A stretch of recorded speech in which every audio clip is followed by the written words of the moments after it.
It's Marty Ballin and the Jefferson Starship with Miracles, and I am going to play the character we call Pandit.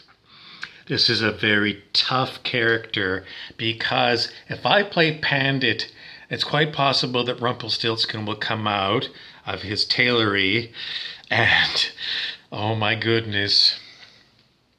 Now, I never played Pandit the first time we came across the character of Pandit. The character of Pandit, I think, was in Chaos Magic, which is a Facebook group that perhaps they'll allow you to join if you want a battle royale with certain kinds of characters. Now, driving our vehicle in those days was Rumpelstiltskin, the fifth dimensional dark elf with an incredible intellect, incredible knowledge, a disgusting demeanor, a ruffian, and one of our most favorite characters ever. Anyways, we heard about this group, and there was more than one group, and if you got kicked out of one group, you could join the other one. And what would happen, you would go in there, and it would be a cage match. You know, like those, what do you call those wrestlers, but they're beyond wrestlers. They're like, they do all kinds of fighting at the same, they know boxing and jujitsu and everything, and they're in a cage, and that's what it's like. So Rumpel brought us in there, and we met several different characters, and Pandit was one of them. Now, Pandit is a Sanskrit word for a learned scholar, especially a learned scholar in, let's say, the ways of Hindu teachings. A learned scholar is not necessarily,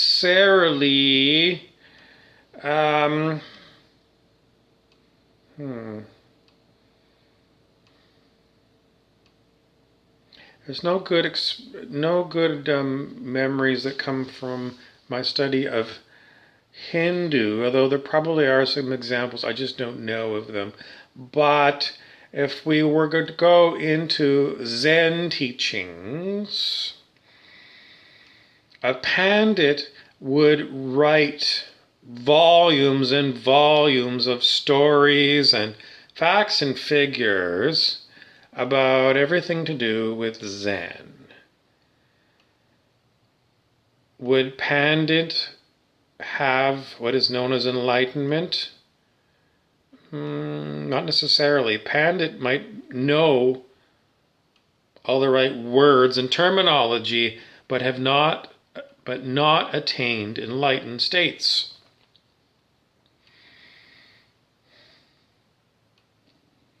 Which was you have to wonder, is Rumpelstiltskin an enlightened master if he's at whatever I described him as? The answer is, I can't really tell you.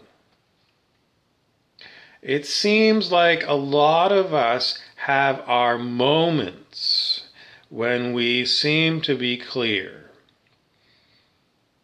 And then we have other moments when we're lost in the mire. So, what we're told in Enlightenment teachings in various branches of Buddhism, I'm not the Pandit of all Pandits. I'm not. I haven't spent enough time in Theravada forest Buddhism, for example. I just don't have that level of expertise. Do I have a level of expert? No, I don't think so. I am a junior Pandit.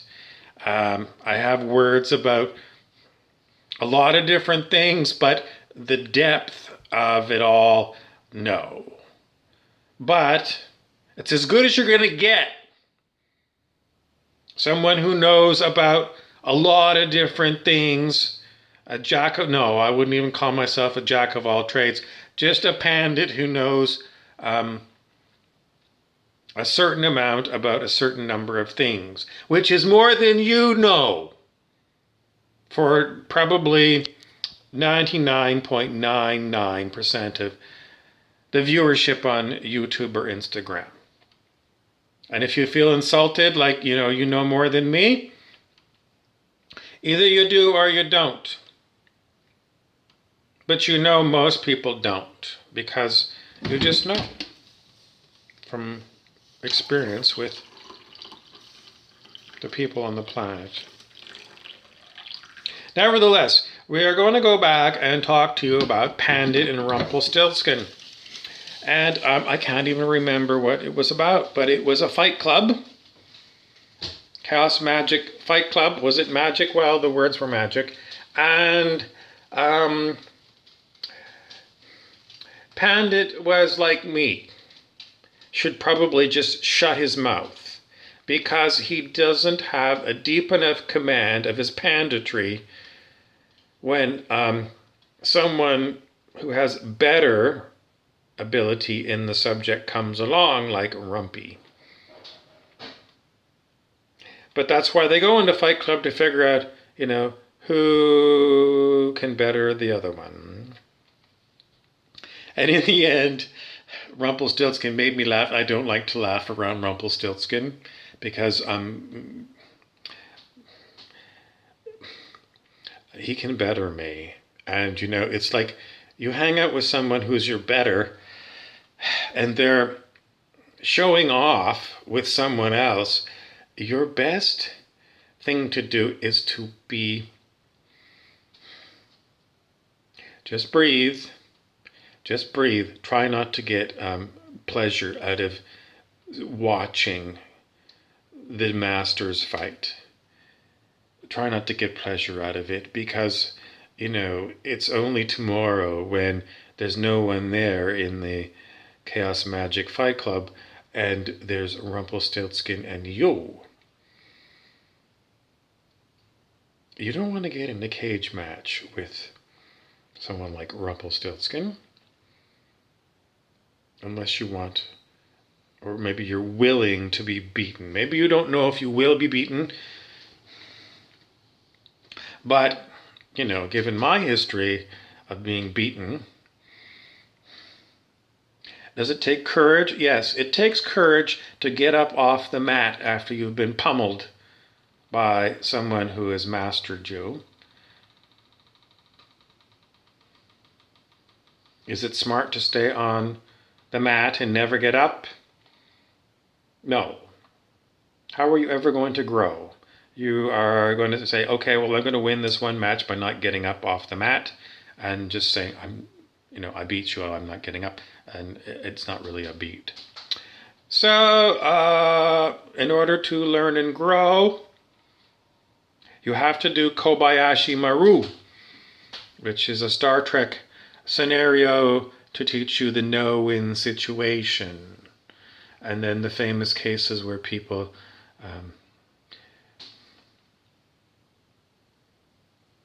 Kirk said he didn't believe in a no-win situation. And anyway, you can look up Kobayashi Maru. It's another thing. You can look it up on Wikipedia to get a description.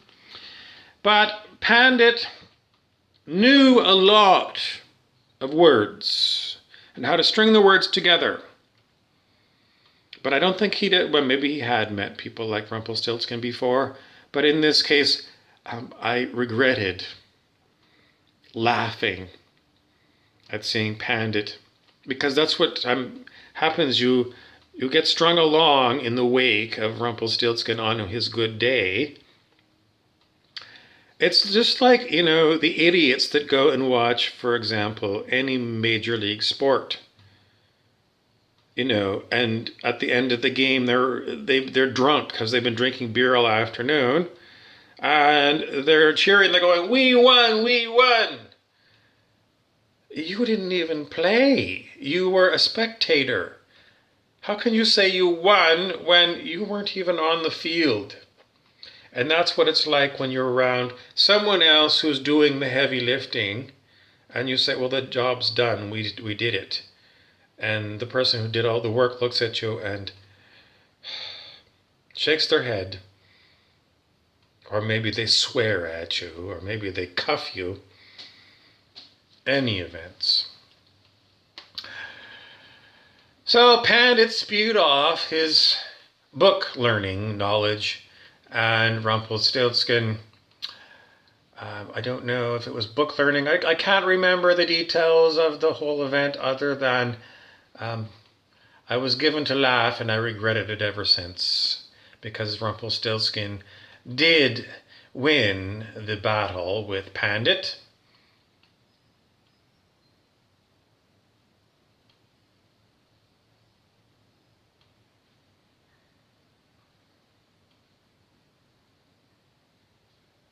How did we know that's who won?